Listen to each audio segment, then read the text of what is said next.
Iso! Ai nyt on iso. Nyt on iso!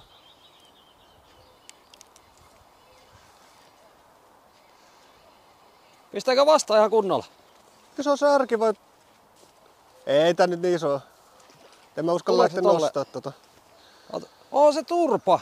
Eikä ku särki. Eikä ku turpa. Eikö on se turpa? Turpa se on. Ota se vaan tosta. Se. Ei se iso oo. No on se ihan hyvä. Silleen, että uskalla nostaa ihan Perkele. siivasta. Ai siinä on joku oksa.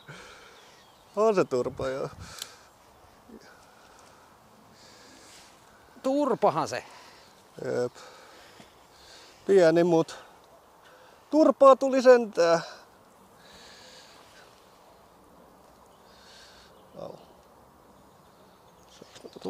Turpa. Ja onko säynä niinku silloin pitempi alaleuka vai?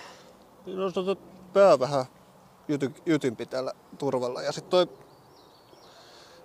Haluatko siitä painot vai onko se niin pieni ettei viitti?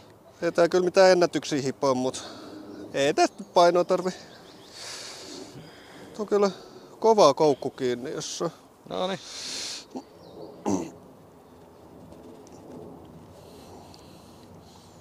Vittu tää lähti irti. Eikö? Kato kuinka pienessä kohtaa se on kiinni. Näköjään.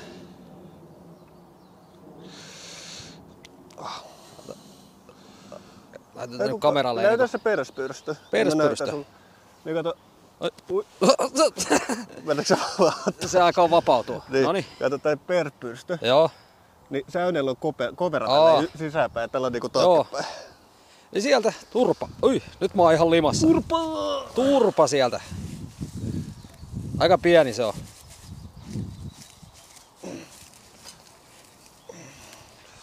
Kyllä sä vielä se ennätysturvan vedät sieltä.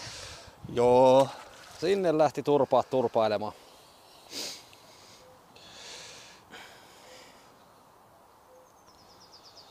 No tuli ihan tällekin kesällä jo turpa sitten. Joo, se oli ihan hyvä turpareissu.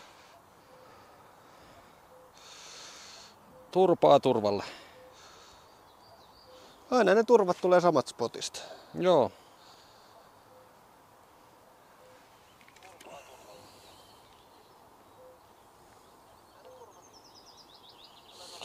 Mä olin vähän täpinöissä, että ehkä jos se olisi särki, please. Ui, hyvä särki oli. Ois kyllä ollut aika jytkyn särki. Jep. Huomasin, että se hirveän iso on, niin sen takia, että mieluummin sitten särki. Joo. No kyllä se varmaan joku 200 grammaa oli. Oli toi paljon enemmänkin.